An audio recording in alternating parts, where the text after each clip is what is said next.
علاج نہیں کرانا بلکہ اس کو اب ہاسپٹل میں جانا ضروری ہے. دیکھیے اس میں امپورٹنٹ چیز یہ ہے کہ پہلے مرحلے میں ہم نے یہ طے کر لیا کہ اب پیشنٹ کو کووڈ-19 اگر ہم نے لیبل کر لیا ہے, ڈائگنوزز ہو گئی ہے, اگر 5-7 دن ہو گئے ہیں, بخار سیٹل نہیں ہو رہا اور کووڈ-19 کا ٹیسٹ کرایا ہے, پی سی آر پازیٹیو ہے, ایکس رے میں کچھ چینجز ہیں یا کچھ ایسے پیرامیٹرز ہیں جیسے ڈی ڈائمرز ہم کرتے ہیں, فیریٹن ہے, کچھ انفلیمیٹری مارکرز ہیں, سی آر پی ریز آ گیا ہے, تو اس سٹیج پہ پی سی آر بھی پازیٹیو ہے, تو اس کا مطلب یہ ہے کہ یہ پیشنٹ کووڈ-19 کنفرم کیس ہے. ٹھیک ہے. اور ان میں وہ جو تمام جو پابندیاں ہیں وہ لاگو ہوں گی, جس میں آپ کو جو پیشنٹ ہے ان کو آئسولیشن میں رہنا ہے, دوسرے گھر والوں سے نہیں ملنا ہے, اپنے برتن باقی چیزیں کمرے کو آئسولیٹ اپنے آپ کو کریں, ماسک کا استعمال کریں, گیدرنگز میں نہ جائیں, اس لیے کہ وہ پھر وہ اسپریڈ کر رہے ہیں. بالکل. لیکن اس کے ساتھ جو ہے وہ اپنی آکسیجن سیچوریشن کو مانیٹر کرتے ہیں, پلس آکسیمیٹری جس کو ہم کہتے ہیں, جس میں ایک چھوٹا سا ایک آلہ ہوتا ہے جو عام میڈیکل سٹور سے شاپ سے مل جاتا ہے 1500 سے 2000 کے درمیان میں. ٹھیک. اور وہ گھریلو یوز کی ڈیوائس ہے, تو آپ اس کو اپنی فنگرز کے ساتھ اٹیچ کریں گے تو وہ آپ کی آکسیجن سیچوریشن دے دے گا. ٹھیک ہے. اور آکسیجن سیچوریشن جو ہے 95 اینڈ ابو ہونی چاہیے. ٹھیک. اگر آکسیجن سیچوریشن اس میں 95 سے کم آنا شروع ہو گئی ہے تو اس کا مطلب یہ ہے کہ اس سٹیج پہ آپ کو ہاسپٹل رپورٹ کرنا چاہیے. اور اسپیشلی اگر آکسیجن سیچوریشن مسلسل 94-95 سے کم آ رہی ہے, ڈراپ ہو رہی ہے, اور 90 سے بھی کم ہے, تو اس میں آپ کو جو بھی پیشنٹ ہیں ان کو ہاسپٹل رپورٹ کرنا ضروری ہے. پھر آپ کا جو لوکل گھر میں نہیں رکنا, پھر گھر میں نہیں رک سکتے. یہی سب سے بڑا پیرامیٹر ہے کہ جس میں ایک تو ورسننگ سمٹمز ہے جس میں ہم نے بات کی ہے کہ اگر بخار ہے, کھانسی ہے, سانس میں دشواری ہے, تو یہ وہ پیرامیٹرز ہیں جس میں ہم عام طور پہ کوشش کرتے ہیں کہ آئسولیشن پہ چلے جائیں. اور اگر اس کے باوجود بھی آکسیجن سیچوریشن فال کر رہی ہے تو یہ وہ مریض ہیں جن کو ہاسپٹل رپورٹ کرنا چاہیے. اور اس میں سب سے جو اہم چیز ہے وہ یہ ہے کہ گھر میں دیکھیں, جو سب سے امپورٹنٹ بات یہ ہے کہ ہمارے لوگ اس بات کو یہ ابھی تک سمجھ نہیں پا رہے کہ جب ان سے کہا جاتا ہے جی کہ آپ ہاسپٹل رپورٹ کریں تو وہ کہتے ہیں جی کہ شاید وہ ہمیں زبردستی داخل کر لیں گے. تو ہاسپٹل میں تو اوور آکوپائڈ بیڈز ہیں کہ جی کہ بیڈز ہیں ہی نہیں ہیں, اور آپ کو زبردستی داخل کرنے والی اب سٹیج نہیں ہے. سٹیج 1 میں زبردستی داخل کرتے تھے. اس کی وجہ یہ تھی کہ ڈاکٹرز کی, ہیلتھ کیئر ڈپارٹمنٹ کی, این سی او سی کی یہ کوشش تھی کہ ڈیزیز سپریڈ نہ ہو, ہم اس کو کسی طرح کنفائن کر لیں, اور جو بھی مریض کنفرم ہو جاتا تھا اس کو ہاسپٹل میں ایڈمٹ کر لیتے تھے. 15 دن آپ نے آئسولیشن میں رکھا اور اس کے بعد جب ٹھیک ہو گئے یا نیگیٹو ہو گئے تو ان کو ڈسچارج. اب تو لاکھوں کی تعداد میں مریض ہے, نہ تو اتنے بیڈز ہیں, نہ ہیلتھ جو فیسلٹیز ہیں ان میں اتنی گنجائش ہے, تو اس لیے کوئی بھی آپ کو ہاسپٹل داخل نہیں کرتا. تو ہاسپٹل جانے کا یہ فائدہ ہے کہ جب آپ کی رجسٹریشن ہو جاتی ہے تو پھر آپ کسی نہ کسی ڈرگ لسٹ پہ آ جاتے ہیں, آپ کو ٹریٹمنٹ ملتی رہتی ہے, آپ اس کا علاج کرتے رہتے ہیں, اور کسی سٹیج پہ اگر ضرورت پڑتی ہے تو وہ لوگ آپ کو داخل کر لیتے ہیں. اور جو اس کا حل ہے کہ آکسیجن آپ کو دینی ہے, باقی ٹریٹمنٹ کرنی ہے, کہ کسی جگہ پہ اسٹیرائڈ دینے ہیں, اینٹی وائرل ڈرگز دینی ہے, تو پھر ہاسپٹل اس میں اپنے آپ کو اس کے لیے مینٹلی پریپیئر بھی کر لیتے ہیں. ٹھیک ہے. تو مطلب یہ ضروری ہے کہ جب تک وہ سٹیج نہیں آتی ہاسپٹل والی تو اس وقت تک گھر میں ہی مینیج کیا جائے تو یہ زیادہ بہتر ہے. جی بالکل. تو ڈاکٹر صاحب ہاسپٹل میں اتنی گنجائش نہیں ہے. صحیح ہے, بالکل صحیح ہے. اچھا ڈاکٹر صاحب, اگر جلدی تشخیص ہو جاتی ہے کووڈ-19 کی بالکل ابتدائی اس میں, تو اس کے کچھ فوائد ہیں, جلدی پھر مینیج بھی ہو سکتا ہے چیزیں. دیکھیے اس میں دو بہت اہم باتیں ہیں. میں اپنے کلینکل ایکسپیرینس کی بیس پہ آپ سے یہ بات آپ کے پروگرام کی وساطت سے بھی کہنا چاہتا ہوں کہ لوگ کووڈ کا ٹیسٹ کرانے سے پی سی آر ابھی بھی بہت گھبراتے ہیں. اچھا. کہ جی جب جتنے بھی سک پیشنٹس ہوں, ایکس ریز میں نمونیا بھی آ جائے, ہم انہیں کہتے ہیں جی کہ آپ کے جو علامات ہیں یہ کووڈ-19 والی ہیں, آپ مہربانی کر کے پی سی آر کا ٹیسٹ کر لیں, کنفرم ہو جائے. تو وہ کہتے ہیں نہیں ہمیں کرونا نہیں ہے, باقی سب کچھ وہ کریں گے لیکن یہ ٹیسٹ نہیں کراتے. ابھی بھی لوگ گھبراتے ہیں, شاید کوئی لیبل لگ جائے گا یا ہاسپٹل والے اٹھا کے لے جائیں گے یا ایسا کوئی مسئلہ ہوگا. ایسا کوئی سلسلہ ہے ہی نہیں. یہ جیسے میں نے پہلے آپ سے کہا ہے کہ بھی ہاسپٹل میں اتنی گنجائش نہیں ہے کہ آپ کو زبردستی داخل کریں. ابتدائی تشخیص کے دو بہت اہم فائدے ہیں کہ اگر کسی پیشنٹ میں کووڈ کنفرم ہو جاتا ہے تو اس کی بر وقت سٹیپ وائز مینجمنٹ ہے. مائلڈ ڈیزیز ہے, ماڈریٹ ڈیزیز ہے, سویئر ڈیزیز ہے, کس سٹیج پہ آپ نے گھر رہنا ہے, کس سٹیج پہ آپ نے کون کون سی دوائیاں شروع کرنی ہیں اور کس سٹیج پہ مریض کو ہاسپٹل جانا ہے, آکسیجن تھراپی دینی ہے, اینٹی وائرل دینے ہیں, اسٹیرائڈ دینے, اس کے سٹیپس ہیں. بالکل. تو اگر جلدی تشخیص ہو جائے تو اس مریض کا بر وقت علاج ہو جائے گا. دوسرا بہت بڑا فائدہ یہ ہے کہ اگر اس پیشنٹ میں تشخیص ہو جاتی ہے کہ یہ کووڈ کا پیشنٹ ہے تو آپ اس کو آئسولیٹ کر دیں گے, پیشنٹ گھر میں آئسولیٹ کر دیں گے. بالکل. تو وہ پھر 50-100 لوگوں کو ٹرانسفر نہیں کریں گے. صحیح. وہ کسی فنکشن میں نہیں جائیں گے, اسکول کالج میں نہیں جائیں گے, یونیورسٹی نہیں جائیں گے, اپنے گھر والوں کو سیف رکھیں گے, مسجد ان کی پابندی لگ جائے گی جانے میں, اپنی ڈیوٹی پہ نہیں جا سکیں گے, ٹریولنگ پہ پابندی لگ جائے گی. تو اس کا مجھے یہ لگتا ہے کہ بہت بڑا ایڈوانٹیج ہے کہ اگر علی تشخیص ہو جائے تو مریض کے علاج میں جو بہتری آنی ہے وہ تو آنی ہے, لیکن وہ جو سورس ہے جو اسپریڈ کر رہی ہے ڈیزیز اس کو ہم پریونٹ کر سکتے. صحیح ہے. اچھا ڈاکٹر صاحب, اگر فرض کرو گھر میں علاج چل رہا ہے تو کس قسم کی ادویات دی جاتی ہیں پیشنٹ کو, اور دیگر کیا چیزیں علاج میں معاون ثابت ہو سکتی, مددگار ثابت ہو سکتی, مثلا خوراک وغیرہ جو ہے وہ ڈائٹ وغیرہ کیسی ہونی چاہیے اس صورتحال میں؟ دیکھیے جیسے جو نارمل ہم ادویات لیتے ہیں فلو کے لیے, جیسے آپ نے بخار ہوا ہے تو پیناڈول لے لی ہے, مائلڈ سا کف سیرپ لے لیا ہے, کوئی اینٹی الرجی کا آپ نے لے لی ہے. تو جیسے نارملی فلو کی ٹریٹمنٹ ہم لوگ عام طور پہ ہمارے میڈیکل سٹورز پہ آن دی کاؤنٹر یہ میڈیسن مل جاتی ہیں. تو یہی علاج ہے انیشلی. اور آپ جو بھی ہیں سمٹومیٹک ٹریٹمنٹ ہم اس کو کہتے ہیں کہ بخار ہے تو پیراسٹامول لے لیں, کوئی اینٹی الرجک لے لیں, کف سیرپ مائلڈ سا لے لیں. اور اس میں اینٹی بایوٹکس نہیں prescribe antibiotics initially stage پہ خود نہیں لینی چاہیے. ٹھیک. اینٹی بایوٹکس دیکھیے یہ تو وائرل انفیکشن ہے نا, وائرل انفیکشن میں کسی خاص اسٹیج پہ اینٹی بایوٹکس ایڈ کی جاتی ہیں. اور ڈاکٹرز عام طور پہ ایڈ اس وقت کرتے ہیں جب ہمارا یہ خیال ہوتا ہے کہ کوئی بیکٹیریل انفیکشن ساتھ ایڈ آن ہو گئی ہے, اور وہ بلڈ کی رپورٹوں سے ڈاکٹرز کو اندازہ ہو جاتا ہے, تو اس صورت میں ہی ہم ایڈ آن کرتے ہیں. اور دوسرا یہ کہ خوراک میں کہتے ہیں کہ جی کہ اس میں اچھی خوراک امپورٹنٹ ہے, جو بھی اویلیبل خوراک ہے اس کو کھائیں. اور بہت جیسے ہمارے ہاں ٹرینڈ بھی ایسا نہیں ہے سردیوں کے موسم میں تو آئس کریم, جوس اور کولڈ ڈرنکس وغیرہ یہ نہ لی جائیں. وارم ڈرنکس جیسے چائے ہے, ہمارا قہوہ ہے ٹریڈیشنل, اور لائٹ کافی لے سکتے ہیں. ہائیڈریشن کہتے ہیں اس میں بہت اچھی ہونی چاہیے. تو سردیاں ہیں ہمارے یہاں ابھی تک تو ٹھنڈا پانی پینا اتنا اچھا نہیں لگتا, تو وارم واٹر پئیں اور ہائیڈریشن کریں اپنی اچھی, اس لیے کہ وہ کہتے ہیں کہ اگر ہائیڈریشن اچھی ہو تو اس سے بھی سمٹم میں کچھ نہ کچھ بہتری آتی ہے. صحیح ہے. ڈاکٹر صاحب اسٹیم کا بھی کہا جاتا ہے, اسٹیم لینا بھی اچھا ہے, اس میں کیا؟ ہاں جی, اسٹیم ظاہر بات ہے کہ ریسپریٹری ٹریک انفیکشن ہے, ایئر وے آپ کا بلاکڈ ہوتا ہے, سیکریشن تھکنڈ ہوتی ہیں, تو سیکریشنز کو نکالنے میں اور اسٹیم کرتی ہے.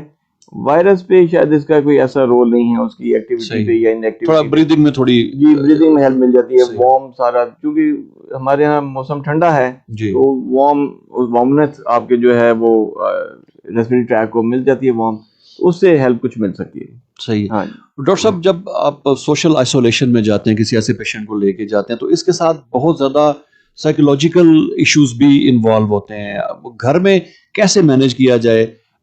کیا گھر والوں کا بالکل انٹریکٹ کرنا جو ہے وہ نہیں کرنا چاہیے, آنا جانا کمرے میں لگ, یا کچھ سیفٹی پریکاشنز کے ساتھ بندہ اس کے گھر والے اس سے مل سکتے ہیں, جا سکتے ہیں روم میں, کوئی چیز ضرورت ہے جانا؟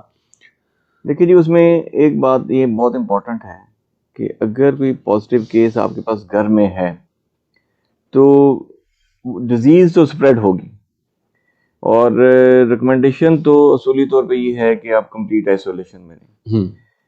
ہاسپٹلز بھی شروع میں انیشلی ہم اسی لیے ایڈمٹ کرتے تھے کہ کمپلیٹ آئسولیشن میں رکھا جا سکے. تو یو نیور نو کہ اتنا اسمال وائرس ہے کہ کس وقت کس کو ٹرانسفر ہو جائے. اور ایک بندہ جو اس کا اٹینڈنٹ ہے پیشنٹ کا, اگر ہی کیچز انفیکشن اف ہی اور شی, تو پھر اس کا مطلب ہے کہ وہ اس کے بعد کمرے میں گھر میں آئیں گی, بچوں کے ساتھ بیٹھیں گی, اور اس کا مطلب ہے کہ وہ سارا گھر انفیکٹ ہو جائے گا. تو میرے خیال میں تو بہتر تو آپشن یہی ہے کہ آئسولیشن میں پیشنٹ کو کمپلیٹ آئسولیشن میں رکھا جائے. اور یہ بہت امپورٹنٹ, مثلا میں خود بھی اس میں مطلب رسک نہ لیں تو سر بہتر ہے. اس میں امپورٹنٹ بات یہ ہے کہ آپ گھر کے جو کمرہ ہے, اگر ہمارے ہاں ایسی فیسلٹیز لوگوں کی کم ہوتی ہیں, ہمارے ہاں چونکہ جوائنٹ فیملیز ہوتی ہیں اور اتنے کمرے نہیں ہوتے, لیکن جہاں پہ اویلیبل ہے اٹیچ باتھ والا کمرہ دے دیا جائے پیشنٹ کو, اور وہاں پہ ان کا اگر پاسبل ہو تو ڈسپوزیبل برتن دے دیے جائیں اس میں کھانا دے دیں, وہ وہاں پہ کھانا کھا کے اس کو ایک کونے میں یوز کر کے رکھ دیں, بعد میں ڈسکارڈ کر دی جائیں. اور یہ جو بار بار جانا ہے, اندر دروازہ کھلے گا, لوگ آئیں گے, تو میرے خیال میں سورس آف انفیکشن ہی بنے گا. گھر میں اگر آپ پیشنٹ کو مینیج کرنا چاہتے ہیں تو اس کے لیے بہت امپورٹنٹ ہے کہ آپ آئسولیشن میں رہیں, اور گھر والے بھی اس دوران میں جو ہے وہ ماسک پہن کے رکھیں. جب پیشنٹ سے انٹریکٹ کر رہے ہیں, جیسے دروازہ کھلا ہے, تو پیشنٹ نے بھی ماسک پہنا ہو, اور جو دروازے پہ انٹریکٹ کر رہے ہیں وہ ڈسٹینسنگ رکھتے ہوئے ماسک پہن کے تو ان سے انٹریکٹ کر رہے ہیں. ویسے آج کل تو میرا خیال ہے کہ اس جدید دور میں موبائل فون ہے, آپ واٹس ایپ کال کر سکتے ہیں, تو انٹریکشن آسان ہے, بجائے اس کے کہ ہر دفعہ دروازہ کھول کے جو ہے انٹریکٹ کیا جائے, مطلب رسک نہ لیا جائے, تو بہتر ہے. اچھا ڈاکٹر صاحب یہ بتائیں کہ اب اس کا اب تک کی جو کیفیت ہے تقریباً لگ بھگ 1 سال سے جو ہے 2 طرح کی جو نا پاسبلٹیز کووڈ سے نپٹنے کی جو نا وہ سامنے آئی ہیں. ایک تو یہ ہے کہ بندے کی نا امیونٹی اسٹرانگ ہونی چاہیے, تو بہت ایک سب سے بہتر حل تو یہ, بالکل صحیح. اور دوسرا ویکسینز بھی آ گئی ہوئی ہیں, تو بتائیے گا ویکسین جو بیسیکلی کیا چیز ہوتی ہے؟ دیکھیے ویکسین کا کانسیپٹ کوئی نیا کانسیپٹ نہیں ہے جی, اور آپ لوگوں کو یاد ہوگا کہ ہمارے ہاں ٹیٹنس بچوں کو پیدائش کے بعد بہت زیادہ ٹیٹنس ہو جاتا ہے, کیونکہ ہوم ڈلیوریز ہوتی تھیں, اوزار گندے ہوتے تھے, اور بہت سارے بچوں کی ڈیتھ ہو جاتی تھی ٹیٹنس کی وجہ سے.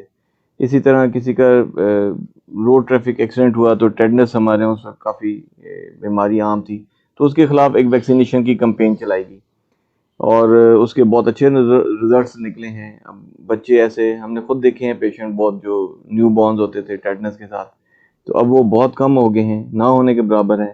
اسی طرح پولیو کے ہم نے بہت پیشنٹس دیکھے ہیں جس وقت ہم ینگ ڈاکٹر سے, تو اب جب سے یہ کمپین چلی ہے پولیو کے حوالے سے, تو آپ نے دیکھا ہے کہ پولیو کے کیسز بہت کم ہو گئے ہیں. جی, ویکسینیشن بیسیکلی دیکھیے جب بھی جسم کے اندر کوئی بیکٹیریا یا وائرس اٹیک کرتا ہے تو اللہ تعالیٰ نے حفاظتی نظام رکھا ہوا ہے ہمارا, تو وہ اس جراثیم کے خلاف ایک آٹومیٹک سسٹم سٹارٹ ہو جاتا ہے جس کو ہم امیون سسٹم کہتے ہیں. جی, اور امیون سسٹم جو ہے وہ اس کے اندر کچھ میموری سیلز ہوتے ہیں, اینٹی باڈیز بن جاتی ہیں, تو جب آئندہ اٹیک ہوتا ہے تو اسی بیماری کے خلاف وہ ایکٹیو ہو جاتی ہیں اور اس کو اثر نہیں کرنے دیتی. اچھا ویکسین یہی کام کرتی ہے, مثلا کسی وائرس کا یا بیکٹیریا کا کوئی ایک حصہ لے لیا جاتا ہے اور اس کو یوز کیا جاتا ہے ٹو پروڈیوس دی اینٹی باڈیز. صحیح. اور اس میں ویکسینز بھی کئی قسم کی ہیں, جیسے ایک تو بالکل ڈیڈ وائرس, اچھا ٹھیک ہے جی, ایک ہوتا ہے ویکنڈ وائرس, ایک ہوتا ہے پارٹ آف وائرس اور بیکٹیریا. جینیٹک مٹیریل بھی لے لیتے ہیں اس کی, اور اس کے پارٹس بھی لے لیتے ہیں, جیسے یہ کووڈ میں انہوں نے کیا ہے, تو اس کے اگینسٹ وہ اس کو انجیکٹ کیا جاتا ہے ہیومن بینگ میں. وہ آئیڈینٹیفائی کر لیتا ہے جی کہ virus has entered in the body یا بیکٹیریا آ گیا ہے, تو اس کے اگینسٹ پھر جو ہے باڈی اپنا ریسپانس پیدا کرتی ہے اور اینٹی باڈیز بنا دیتی ہے. تو یہ جو ویکسین لگے گی اس کا بھی یہ فائدہ ہوگا کہ یہ اگینسٹ کووڈ انسان کے جسم میں اینٹی باڈیز پیدا کر دے گی. جب ایکچوئل کووڈ باڈی میں اٹیک کرے گا تو اس کے اگینسٹ پہلے سے اینٹی باڈیز موجود ہوگی اور انسان کو انفیکٹ نہیں کر سکیں گے. تو یہ ایڈوانٹیج ہے اس کا ہوگا. صحیح ہے. اچھا ڈاکٹر صاحب یہ بتائیں کہ ویکسین کو استعمال کے قابل کب کیا جاتا ہے؟ دیکھیے اس کے ایک بڑا لمبا پروسیس ہے جس میں ویکسین جو ہے وہ مارکیٹ میں لانچ کی جاتی ہے. اس کی فیزز ہیں, فیز 1, فیز 2, فیز 3, فیز 4. تو پہلے تو چند ہیلدی جو انڈیویجولز ہوتے ہیں انہوں نے 100-200 لوگ سلیکٹ کیے ہوتے ہیں کہ جی کہ ان کے پیرامیٹرز ٹھیک ہیں, وائٹلز ٹھیک ہیں, ان کو کوئی بلڈ پریشر, دل کی تکلیف نہیں, تو ان کو انجیکٹ کیا جاتا ہے. ان میں رسپانس دیکھا جاتا ہے, الرجک ریئیکشنز تو نہیں ہوگے, کوئی بڑے سائیڈ ایفیکٹس تو نہیں ہوئے. پھر اس کے بعد اگلا سٹیپ آتا ہے فیز 2, جس میں وہ یہ دیکھتے ہیں کہ جی کہ مختلف گروپس لے لیے جاتے ہیں, مثلا مختلف ایتھنک گروپس لے لیے, مختلف اقوام کے لوگ لے لیے, ایج گروپس لے لیے, جینڈر کے لوگ لے لیے, تو ان کو پھر ویکسین لگائی جاتی ہے. یہ فیز 2 ہے, اور ان میں رسپانس دیکھا جاتا ہے اور ان میں سائیڈ ایفیکٹ دیکھے جاتے. فیز 3 میں تھاؤزنڈز میں دیکھا جاتا ہے کہ جی کہ 10,000, 20,000, 30,000, جیسے یہ ہماری سائنوفارم ویکسین ہے, یہ پاکستان میں ٹیسٹ ہوئی ہے, پہلے تھاؤزنڈز لوگوں میں لگی ہے, اس کا رسپانس آیا ہے مختلف ہاسپٹل میں, جیسے شفا انٹرنیشنل ہاسپٹل ہے, ہائر ایجوکیشن کمیشن کی جو اپنا UHS والی جو ہمارے جو گروپ ہے, انہوں نے UHS والوں نے, انڈس ہاسپٹل والوں نے, آغا خان والوں, تو انہوں نے ان کو چائنا کی گورنمنٹ کے ساتھ مل کے تو انہوں نے ٹرائلز کیے ہیں جی اور اس کے بعد یہ 4th فیز میں ماسز کے لیے اویلیبل کر دی جاتی ہے. صحیح. اور لیکن اس میں بھی پھر سال لگتے ہیں کہ اس کے سائیڈ ایفیکٹس لانگ دیکھیں. لیکن اس دفعہ WHO نے یہ کیا ہے چونکہ مورٹیلٹی بہت زیادہ ہے, لوگ بہت زیادہ مر رہے ہیں, ساری دنیا میں بہت زیادہ انفیکٹ ہو رہے ہیں, تو فیز 4 جو لانگ ٹرم ایفیکٹس ہیں وہ انہوں نے ابھی نہیں دیکھے, لیکن انہوں نے لانچ کر دیے تاکہ لوگ بچیں گے تو لانگ ٹرم ایفیکٹس بھی دیکھیں لاکھوں کی اموات ہیں, ملینز ہیں, ملینز. بالکل. تو اس لیے میرے خیال میں سیف اس کو دیکھ کے لانچ کیا گیا ہے. جو مختلف 4-5 ویکسینز آئی ہیں تو ان کی سیفٹی کو مد نظر رکھتے ہوئے تبھی لانچ ہوئی ہیں یہ. تو اس وقت سیف ہے الحمدللہ, کوئی ایسا کوئی بڑے سائیڈ ایفیکٹس نہیں آ رہے. مائنر سائیڈ ایفیکٹ تو دیکھیے جی ہر ویکسین کے ساتھ ہو. جب آپ ٹیٹنس کی ویکسین لگواتے ہیں تو ایریا سائڈ بھی پین کرتی ہے, ہلکا بخار بھی ہو جاتا ہے. آپ کو شاید یاد ہو کہ جب ہم سکولز میں ہوتے تھے جی تو اس وقت ٹائیفائڈ کی ویکسین لگائی جاتی تھی, بالکل. اور ہم چونکہ ہاسٹل میں ہوتے تھے تو سیٹرڈے کو لگاتے تھے تاکہ وہ ویکینڈ ہمارا صحیح ہے اسی میں بخار ہو جاتا ہاں جی بخار ہو جاتا تھا, تو اس کے بعد وہ ٹھیک ہو جاتے تھے لوگ. تو ویکسین نیو کانسیپٹ نہیں ہے. صحیح. اچھا مجھے صرف ایک بات آپ کے تھرو یہ کہنی ہے کہ پہلے جب یہ ویکسین نہیں آئی تھی تو ہر شخص یہ پوچھ رہا تھا کہ سر ویکسین کب آئے گی, کیسے ہم اس سے سیف ہو سکتے ہیں. اب جب ویکسین آ گئی ہے تو اس کی سیفٹی پہ بہت سارے سوال اٹھ رہے ہیں. میرے خیال میں اس سٹیج پہ ہمیں کوشش کر کے تو جو گورنمنٹ کمپین چلا رہی ہے اور فری آف کاسٹ دے رہی ہے تو اس میں ہمیں اپنا حصہ وصول کرنا چاہیے اور ویکسین لگوانی چاہیے. سر کیا کوئی ایسا ایج گروپ یا کوئی ایسے لوگ بھی ہیں کہ جن کو فی الوقت ویکسین کی ضرورت نہیں ہے لگوانے کی؟ بس اس میں جی جو ریکمنڈیشن ہے بس اس کو فالو کرنا چاہیے. سائنو فارم جو ویکسین ہمارے یہاں اویلیبل ہے اس میں انہوں نے ریکمینڈ کیا ہے کہ 18 سال سے کم اور 60 سال سے زیادہ کے لوگ نہ لگوائیں. اچھا. حاملہ خواتین, وہ خواتین جو بچوں کو دودھ پلا رہی ہیں, ایسے مریض جن کو دل کی تکلیف ہے یا سانس کی کوئی بڑی بیماری ہے, کینسر کے مریض, یا جنہوں نے کینسر کا علاج پچھلے 3 مہینے میں مکمل کیا ہے, تو ان کے لیے وہ ریکمینڈ کر رہے ہیں کہ ابھی نہ لگوائیں. اچھا. اس کی وجہ یہ کہ ان کو انہوں نے ٹرائلز میں شامل نہیں کیا تھا. اچھا. تو اب چونکہ یہ میرا خیال ہے فیز 2 فیز 3 یعنی وہ ویکسین کی جو سیکنڈ جنریشن آئے گی, 3rd جنریشن آئے گی, تو اس میں ہو سکتا ہے کہ وہ ان لوگوں کو بھی اجازت مل جائے کہ آپ لگوا سکتے ہیں. صحیح ہے. ہاں جی. تو جو لوگ شفا یاب ہو چکے ہیں کورونا سے, وہ ان کو بھی ضروری ہے ویکسین لگوانی, مطلب اینٹی باڈی ڈیولپ ہو گئے ہوئے ہیں؟ ہاں سر, یہ اصل مسئلہ یہ ہے کہ چونکہ یہ ایک نیو ڈیزیز ہے تو یہ اندازہ نہیں ہے کہ جو اینٹی باڈیز اس ڈیزیز کے خلاف ہیں وہ کتنے عرصے کے لیے رہیں گی. صحیح ہے. مثلا جیسے آپ کو پتہ ہے کہ خسرہ کے حوالے سے ویکسینیشن کی جاتی تھی تو اس میں وہ ایک انجیکشن لگاتے تھے اور کہتے تھے کہ لائف لانگ ہے, اور کالی کھانسی کے 2 انجیکشن لگتے ہیں. ٹھیک ہے جی. تو یہ ویکسینز کے حوالے سے یہ اسٹڈیڈ ہیں چیزیں کہ جی کہ اس کی امیونٹی جو ہے اتنے عرصے کے لیے رہے گی, اور اتنے عرصے کے بعد آپ بوسٹر ڈوز لگاتے ہیں, سیکنڈ ڈوز لگاتے ہیں. کچھ ویکسینز ایسی ہیں جس میں آپ ابھی آج ایک انجیکشن لگائیں گے, پھر 5 سال بعد انجیکشن لگائیں گے, پھر 10 سال بعد لگائیں گے, کیونکہ اس پہ اسٹڈیڈ ہے کہ 5 سال بعد اس کی جسم میں ٹائٹرز کم ہو جاتے ہیں تو وہ اس بیماری کے خلاف حفاظت نہیں کر پاتی, تو پھر اس کو بوسٹ کیا جاتا ہے, اس کو بوسٹر ڈوز کہتے ہیں. کووڈ کے حوالے سے ابھی تک یہ اندازہ نہیں ہے کہ اس کے جو اپنے ٹائٹرز ہیں, جو نیچرل امیونٹی ہے, وہ کتنا عرصہ رہے گی. صحیح. تو اس لیے ریکمنڈیشن اس سٹیج پہ یہی ہے کہ جن کو جو کووڈ سے شفایاب ہو چکے ہیں تو وہ بھی اس کی ویکسین لگوائیں. اچھا صحیح, ان کو بھی لگانی چاہیے. اچھا ڈاکٹر صاحب, ویکسین کے حوالے سے نا بہت زیادہ مسکنسیپشنز بھی ہیں.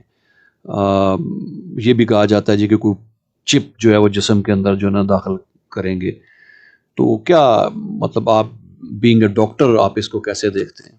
دیکھیے مجھے تو یہ لگتا ہے کہ جیسے آپ نے یہ کہا ہے بالکل ٹھیک ہے کہ ہے بیسیکلی مسکنسیپشن, اور دنیا میں اگر 6.5 ارب آبادی ہے تو کون سے ایسے گروپ ہیں جو ان کی ایک ایک ایکٹیویٹی کو مانیٹر کرنا چاہیں گے؟ 6.5 کروڑ لوگوں کی سارے دن کی موومنٹ کو آ رہے ہیں, جا رہے ہیں, نماز پڑھ رہے ہیں, کھانا کھا رہے ہیں, اسکول کالج گئے, اس کی مانیٹرنگ کا کیا فائدہ؟ اگر کچھ مخصوص لوگوں میں کسی ملک میں, مثلا ہمارے ملک میں 100 200 400 500 لوگوں کو مانیٹر کیا جائے تو بات بھی سمجھ آتی ہے. اب 22 کروڑ کو مانیٹر کر کے کسی نے کیا اسے کرنا ہے؟ دوسری بات یہ کہ مانیٹرنگ اگر کرنی ہے تو چپس تو ہمارے ساتھ لگی ہوئی ہیں آج. صحیح بات. ہر وقت ہماری جیب میں موبائل ہے, سوتے جاگتے اٹھتے بیڈ سائڈ پہ ہمارے ہیں, کلاس روم میں موبائل ہمارے پاس ہے, مسجد میں ہر صاحب کے پاس موبائل ہے. تو اگر کسی نے مانیٹر ہی کرنا ہے تو یہ آسان طریقہ ہے, اور ہم خود ساتھ لے کے پھر رہے ہیں. بالکل صحیح کہہ رہے ہیں. میرا نہیں خیال کہ کوئی ایسی مائکرو چپس ایڈ کی جائیں گی, تو اس لیے تسلی کے ساتھ ویکسین لگوانی چاہیے. اور یہ کانسیپٹ جو ہے وہ یقینی طور پہ مس کانسیپٹ ہے. صحیح صحیح. ڈاکٹر صاحب بہت بہت شکریہ تشریف لانے کا. تھینک یو ویری مچ, آپ نے بلایا. بس اگر آپ اجازت دیں میں ایک بات صرف آپ کے پروگرام کے حوالے سے کہنا چاہتا ہوں, کیونکہ میں بھی ایک فرنٹ لائن ورکر ہوں اور ہیلتھ کیئر ورکرز جو ہیں وہ فرنٹ لائن ورکرز ہیں. تو آپ کے پروگرام کے حوالے سے صرف ایک بات کہنا چاہتا ہوں کہ جو لوگ فرنٹ لائن ورکرز ہوتے ہیں تو زندہ قوم میں ان کو ہمیشہ یاد رکھیں. بالکل. اور اس سے لوگوں میں حوصلہ پیدا ہوتا ہے. جیسے ماض جنگ پر کوئی سپاہی شہید ہو جاتا ہے تو فوج انہیں اعزاز کے ساتھ دفن کرتی ہے اور ان کو احترام دیا جاتا ہے, اور تا حیات جب تک یہ ملک قائم ہے انشاءاللہ قیامت تک, تو ان کے ساتھ شہید کا لفظ لکھا جاتا ہے. اور اسی طرح پولیس والے بھی اپنے ڈپارٹمنٹ کے حوالے سے اعزاز کے ساتھ ان کی تدفین کرتے ہیں اور ان کی فیملیز کو احترام دیتے ہیں. میں آپ کے پروگرام کے حوالے سے یہ بات کہنا چاہتا ہوں کہ جو لوگ ڈاکٹرز, پیرامیڈیکل سٹاف اس راہ میں شہید ہو گئے ہیں ان کو ڈاکومنٹ کیا جائے, ان کی لسٹیں بنائی جائیں, اور گورنمنٹ کے نمائندے جو ہیں ان کو ضرور اپروچ کریں اور اس بات کی اجازت دی جائے کہ ان کے ناموں کے ساتھ شہید کا لفظ لکھا جائے اور ان کو اعزاز کے ساتھ جو ہے ہمیشہ کے لیے یاد رکھا جائے. میرا خیال ہے کہ ان لوگوں کی قربانی ہے کہ جنہوں نے اپنے آپ کو والنٹیئر کیا ہے. لوگ آئے ہیں, کیونکہ میری بھی کووڈ میں ڈیوٹی تھی تو میں حیران ہوتا تھا کہ ہمارے ڈاکٹرز والنٹیئر کرتے تھے کہ سر میں نے کووڈ میں ڈیوٹی کرنی ہے. ایک ہماری ڈاکٹر صاحب تھیں تو ہاؤس افسر تھیں, اور ہم نے ان کو بڑا منع کیا, جی آپ نے نہیں جانا. انہوں نے کہا نہیں سر میں نے تو کووڈ میں کام کرنا ہے, موقع ہے خدمت کرنے کا تو میں نے کرنا ہے. تو میرا خیال ہے کہ ایسے لوگ ہیں کہ ان کو یاد رکھا جائے. وہ ٹھیک ہے ماشاءاللہ جو کمپلیٹ کر لیا انہوں نے, اور ہمارے منع کرنے کے باوجود بھی انہوں نے کہا جی نہیں سر میں نے تو ڈیوٹی کرنی ہے, یہ موقع ملا ہوا ہے مجھے تو مجھے یہ کرنا ہے. یہ بہت بڑا جہاد ہے ڈاکٹر صاحب, بہت بڑا میرے جہاد خیال ہے. میں یہ ہمیں ان لوگوں کو یاد رکھنا. ہمارے پروگرام میں بھی آئے ہمارے کچھ ڈاکٹرز, اور جب پتہ چلا کہ خالی وہ جو سوٹ پہن کے وہ سرو کرتے رہے ہیں تو اس کے اندر رہنا اتنے گھنٹوں کے لیے کس قدر مشکل کام تھا. بہت مشکل کام تھا. اور ہم نے دیکھا کہ سکارز پڑ جاتے ہیں جو ہے آپ کی باڈی کے اوپر, اور یہاں تک کہ ایک ڈاکٹر نے شیئر کیا کہ وہ جو آپ نے جو گلاسز پہنے ہوتے ہیں تو اس کے اوپر بھی وہ فوگ آ جاتی ہے اندر, چونکہ سانس لے رہے ہوتے ہیں تو وہ آپ کی دکھنے کی جو صلاحیت ہے وہ بھی بہت کم پڑ جاتی ہے, آپ کا ویژن پہ بڑا افیکٹ ہوتا ہے. لیکن ان کو سرٹن آورس کے لیے وہاں رہنا پڑتا, اس سے پہلے وہ سوٹ بھی نہیں اتار سکتے. تو بہت بڑا کارنامہ ہے, بہت بڑا مجاہدہ ہے. اور یقیناً جو آپ نے بات کی ہے, اگر ہمارے کوئی گورنمنٹ آفیشلز کے تک یہ بات پہنچ رہی ہے کہ جتنے بھی پیرامیڈیکل سٹاف اور ڈاکٹرز جو ہیں کووڈ میں جو سرو کرتے رہے ہیں, جو اپنی جانوں سے گئے ہیں, ان کے لیے شہید کا لفظ لکھا جائے. بالکل صحیح, جزاک اللہ. ایک اور بات کہنا صرف, اگر آپ کا پروگرام جاری ہے تو اس میں یہ بات بھی بہت امپورٹنٹ ہے. ایک تو یہ ہمیں یہ سمجھنا چاہیے کہ اللہ تعالیٰ کی خاص مہربانی ہم پر رہی ہے کہ ہمارے نمبر آف پیشنٹس کم ہیں. بالکل کمپیریٹیولی بہت کم ہے, ڈیتھس بہت کم ہے. لیکن اس میں یہ سمجھتا ہوں کہ جہاں پہ کسی کو شاباش دینی چاہیے اس کو شاباش دینی بھی چاہیے. NCOC نے بہت بڑا رول ادا کیا ہے, NDMA نے بہت بڑا رول ادا کیا ہے کہ انہوں نے مانیٹر کیا ہے, مینج کیا ہے, اور جہاں پہ جس چیز کی ضرورت تھی اپنی صوبائی ٹیموں کے ساتھ مل کے تو ان کو جو ہے وہ بہت اچھا مینج کیا ہے. بالکل, جو سمارٹ لاک ڈاؤن کی پالیسی تھی یہ بڑی کامیاب رہی ہے, ادروائز ہم اس کے متحمل نہیں ہو سکتے تھے کہ ہمارا ملک پورا کا پورا بند ہو جائے. ایک اور پوائنٹ یہ ہے کہ اس بات کو یہ سمجھا جائے کہ جس وقت پہلا فیز تھا تو اس میں ہم لوگ بہت گھبرائے ہوئے تھے کہ جی جیسے دنیا میں پیشنٹس آ رہے ہیں تو ہمارے پاس پیشنٹس آئے تو ہم تو اتنا لوڈ برداشت نہیں کر سکتے, تو ہم تو پور کنٹری ہیں. تو میں یہ سمجھتا ہوں کہ ہمارے ڈاکٹرز نے, پیرامیڈیکل سٹاف نے بڑی ہمت کی ہے کہ جو پیشنٹس آتے رہے ہیں ان کو بروقت اور ٹریٹمنٹ کرتے رہے. اسی طرح ہمارے فیلڈ میں جو ڈاکٹرز ہیں, جنرل پریکٹیشنر ہیں, میڈیکل اسپیشلسٹ, ان نے بہت بڑا لوڈ اٹھایا.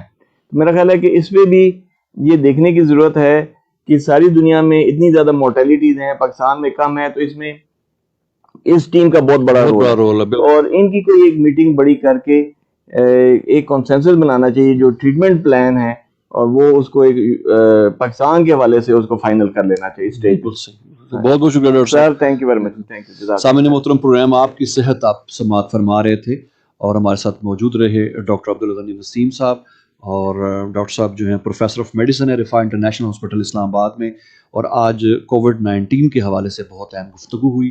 یہ نشریات آپ تک پہنچانے میں ہمیں معاونت حاصل رہی ہمارے براڈ کاسٹ انجینئر جناب واجد محمود کی، ان کا بھی بہت بہت شکریہ. عرفان بھٹی کو رفاع FM 102.2 کے اسٹوڈیو سے اجازت دیجیے گا. اللہ حافظ.